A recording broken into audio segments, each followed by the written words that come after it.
The phrase "the whole is greater than the sum of the parts" has been attributed to Aristotle's Metaphysics.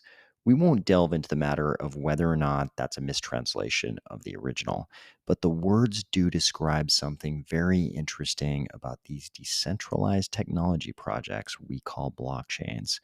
There's something about the vibrancy of these ecosystems that could never be achieved if they were manufactured in the creative void of normal corporate America. If we were just customers, these would not really be ecosystems.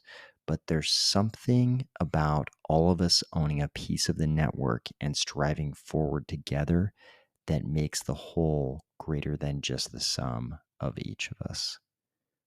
Ready? Let's go.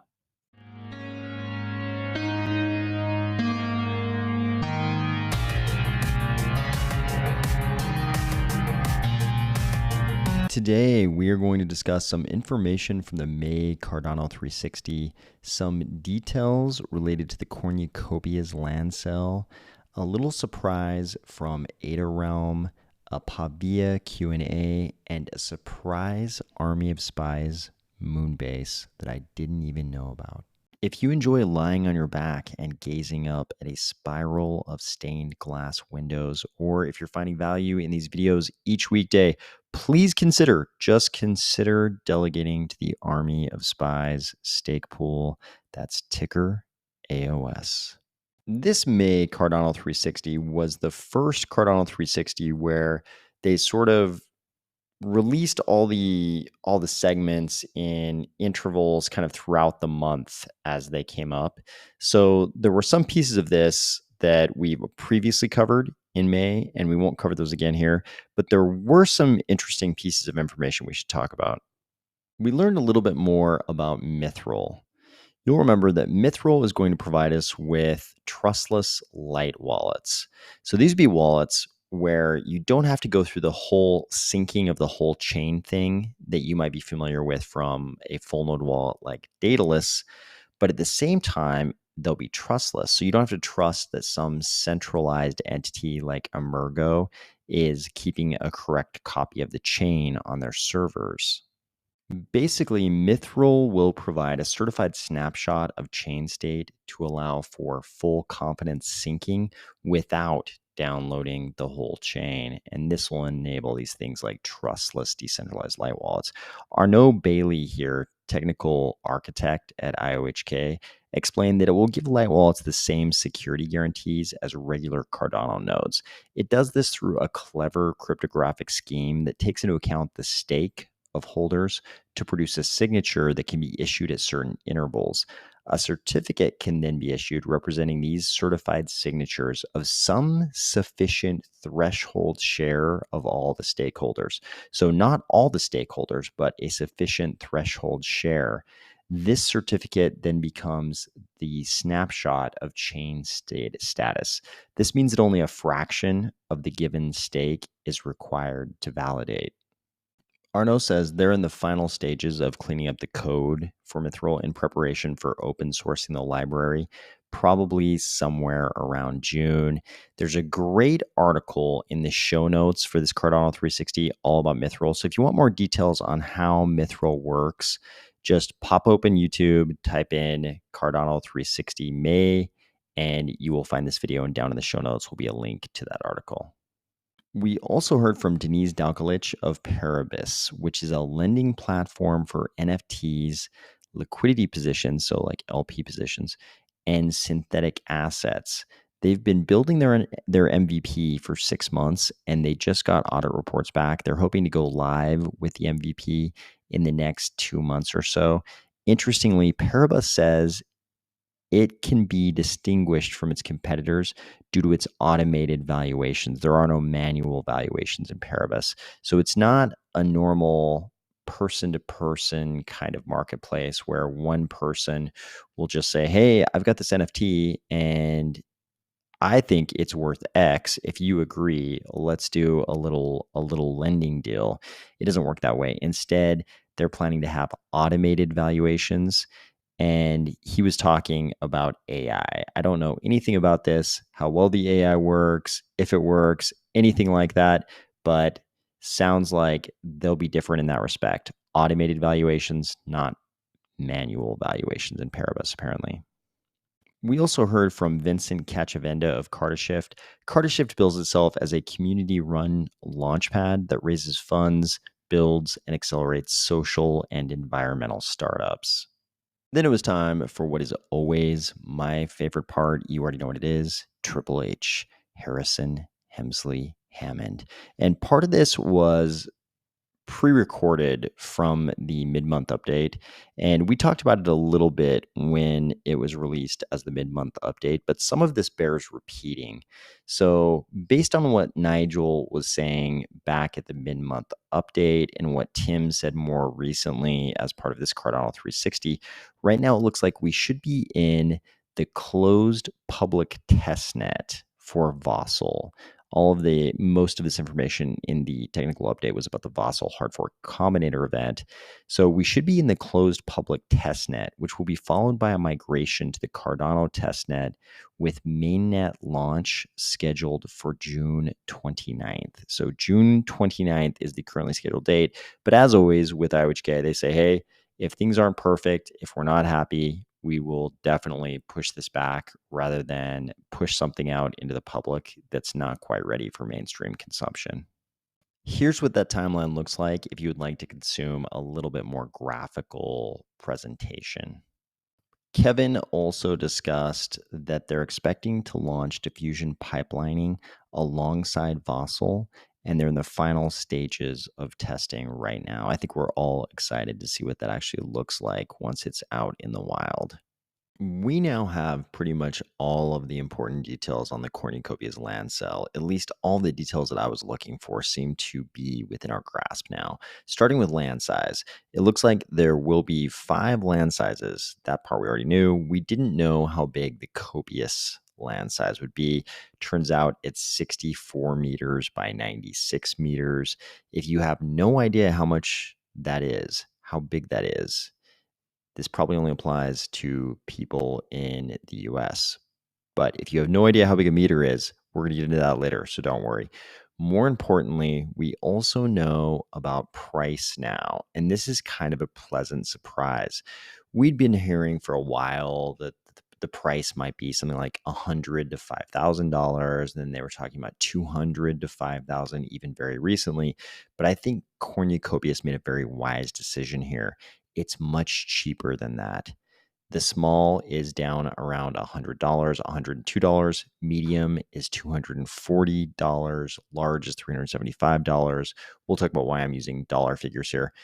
Epic is $755, and the copious plot is $1,500. So nowhere near this $5,000 cap they've kind of been throwing around for a while. They're going to take a snapshot on June 2nd at 1800 UTC to decide what the conversion to ADA will be. Obviously, they can't predict what the price of ADA is going to be on that day or any day closer to the actual land sale. So they're just going to do a snapshot June 2nd, 1800 UTC. That'll determine the conversion ratio, and it looks like they'll be using these dollar figures. And don't forget, for each of these sizes, there will also be 5 rarities: common, uncommon, rare, legendary, and mythic. And these will turn out to be important for what's being called the Cornucopias land rush. You're probably aware in a lot of metaverse projects, when you mint the parcel, it's just kind of like that's your parcel. And at some point, they're going to reveal the location of this parcel. That's not the way it appears it's going to work in Cornucopias. Instead, they're going to have this land rush where everybody who has purchased these parcels will get to pick the location of the parcel. And the picking will go by order of rarity. So I believe the mythic holders will pick first, then legendary, rare, uncommon, and common. So it's going to be quite the advantage to have something like a legendary or mythic parcel. At least it sounds that way. There are also 4 different sort of whitelist roles, 4 different categories of people who can mint in this land sale. You've got people holding the OG role in the Discord. You've got people holding one of the 3 NFTs, the Bubble Jet, the custom OG Bubble Jet, and the GTI Javelin. Then you've got people with a certain amount of time in the Cornucopias Discord, and then you've got everybody else in the Cornucopias Discord. And the minting schedule is going to look kind of like this. We previously talked about how it's actually going to be spread over 5 days, small plots first day, then medium plots, then large plots, and epic plots, and then copious plots on day 5. And it looks like there's sort of a half-hour period for each of the 4 roles to do their minting. And I believe the way it's going to work, if you are part of tier 1, you can try to mint during this period. If you don't get anything, then you can try to mint in tier 2, then you could try to mint in tier 3, then you can try to mint in tier 4 if you didn't get anything in any of the previous minting periods. But of course, if you get something, if you get a small plot in tier 1 on day 1, for instance, then you're no longer allowed to try to mint in the subsequent periods. You're only allowed 1 mint per day. If you're curious about how the allocations break down, it looks like the numbers look like this. For instance, on day 1 with the small plots, there will be 800 of those reserved for tier 1, 4,760 reserved for tier 2, then 3040 for tier 3, and then 1,400 for tier 4. By the time you get all the way up to the copious plot, obviously a much smaller number of these very, very large plots, you've got 40 for tier 1, 80 for tier 2, 80 for tier 3, and 40 for tier 4. So it's looking like it's going to be a very different experience trying to score 1 of 80 plots versus trying to score 1 of 4,760. But given the history of NFT mints in Cornucopias, I wouldn't be surprised if all of these mints seem very difficult. Cornucopias also dropped this video, The Land of Cornucopias, in Unreal Engine 5. This is all UE5 footage. It looks super cool. A little bit, it's not the super photorealistic graphics you saw in sort of the trailer for the Matrix game, that kind of thing, because obviously Cornucopias is dealing with a giant virtual world here with like multiple players. So they need to approach things a little bit differently. Can't just build out sort of a closed system for one player. It has to be this like shared world among all the players. So slightly different style of graphics and that ultra realistic kind of Matrix look. But this all looks pretty fantastic. I'm still super curious to see what this looks like in practice when we're actually in there playing the game. If it looks this good, I think people are going to be very happy. The copious size plot is 64 meters by 96 meters. We already talked about that in our coverage of the land cell details. This is actually about the same size as a soccer field or a football pitch if you're not in the US.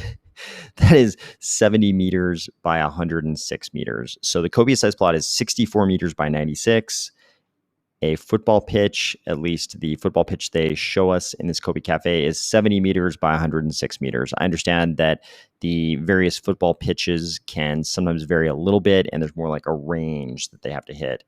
At some point in the near future, they'll sell the custom domes, and that might be 2 to 4 weeks after the land sell. The sizes on the custom domes look like this. The large custom dome is actually 200 meters by 240 meters. So really gigantic. You can kind of compare that to this comparative chart of all the zone lands, where the biggest land plot is the copious plot, and it's only 64 meters by 96 meters, which is actually still pretty large. In other metaverse news, we also got this update from Ada Realm. You'll probably remember that Ada Realm had a partnership with Actum Games, and it seemed like Actum Games was doing a lot of VR stuff. So now they've dropped this VR walkthrough of Ada Realm Island, where they've kind of populated the island with a bunch of assets.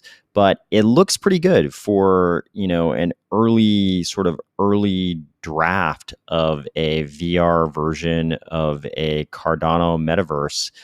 It actually doesn't look too bad. I mean, I'm almost more excited for the regular desktop versions of these metaverses than I am for the VR version.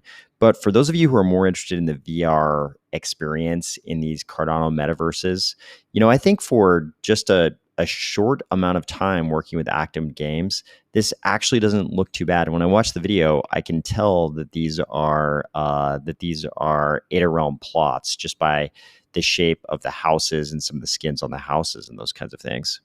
Not to be left out, Pavia dropped this Q&A with Pavia Ross. In response to questions, he gave us various bits of miscellaneous information. He said, the central plaza will encompass many different themes. Somebody asked, will there be themed zones in Pavia? He was asked about bridges. He says that's a maybe, depending on the landowners. Portals will be important. You won't have to walk anywhere. A community vote could be used to name various beaches and other areas. Spy Beach. We'll probably see the stadium before we'll see the launch pad. There will be renting of properties available as a feature. All paths will have a utility. They'll have a cool partnership to announce next week. The builder tool is on track for a June release, and they want to get it in the hands of the community as soon as possible. For the optional gaming activities, there will be a soft token, but the Pavia token will also be usable for in-game transactions. We are going to do a little experiment. People kept telling me that something was built in Carda Station that had to do with Army Spies. So I thought I would go and take a look, and someone in the comments, I believe Kenny Edwards, even gave me a grid location and instructions on how to get there. The instructions said, enter at spaceport. I think I see a rocket ship here. Looks like a spaceport. Next instructions were head to the left side of the garage. I could certainly do that. I think, let's see. Okay, yep, we're on the moon. So as you would expect, bouncing, kind of like jumping and bouncing is the thing. I don't know if that's the fastest way to travel without rocket packs or moon rovers, neither of which I have. I don't know if bouncing is faster or walking is faster. Maybe there's even some way to run. But I'm going to head to the left of the garage here. Oh, what do we have down here? That looks to me like a big old Charles statue. That looks like a statue of Charles in moon gear. What do these even say? Moon landing Charles. Thumbs up Charles. Different versions of Charles, I think. The Moon Charles statue and Roses Park. Okay, looks like we did make the correct half left. So go down road past the Charles statue, then turn right to the dark building overlooking the lower area. That looks like it's this kind of over here. So let's head in that general direction. That's cool. I love the earth up there. And it's kind of like Africa front and center, which I like because that's obviously a continent that is very relevant for Cardano, for the Cardano ecosystem. Oh, man. Oh, what do we have here? Army of Spies, Spy, Moonbase. It's a secret. Let's go. Oh, man. What have we got in here? Can I go inside? I'm inside. Oh, man.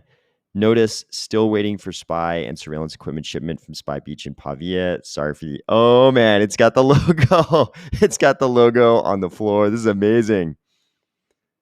This is amazing. Whoever built this, thank you so much. Hello, AOS. Amazing Grace. Amazing Grace here, a.k.a. Baggy Pants. Wow. Developer advocate for Carda Station. I built this basic sample structure to help you. Imagine having a spy base on the moon. You can ask me to remove it completely, release it to you to use, leave it as is because it's nice, build it out some more. Just DM me in Discord or on Twitter. Thanks for getting me into the Pavia Mint. Just look where I ended up. Thanks for coming, AOS. This is amazing. This is amazing. Amazing Grace, Baggy Pants. This is there's more. There's more. Oh no, this is like a repeat, I think. Oh no, okay, I just got turned around. I think. Yeah, that's the door. So that was the end. Yeah, no, this is nice. I'd say leave this as is. This is great. Thank you so much for building this. This was quite unexpected that anything like this would be built in any metaverse, but I think this is awesome. The inclusion of the logo down there is amazing. But yeah, I would say leave this as is. This is great, and this is a very cool little demo of what's possible in Carta Station. At least at this point, I guess they're still in building, but there's the nice Earth. We got a nice view of Africa there. Carta Station also had two interesting updates. You just watched me walk around in Carta Station with the moon suit on, but obviously there are indoor facilities on the Carta Station moon as well, and there are custom indoor avatars coming soon, according to Carta Station. It looks like they were smart. They teamed up with Ready Player Me. I think this is a great solution. I believe this is what Pavia is doing. I think that's the first Cardano metaverse project I saw that was sort of embracing Ready Player Me as the sort of avatar solution. But I think this is a great way to go. Instead of kind of reinventing the wheel, they are using what seems to be a good avatar solution for blockchain metaverse projects. Finally, here is update number 2 from Carta Station. They say, get ready for our unique income generating land sale. Designated area mint will start on June 8th.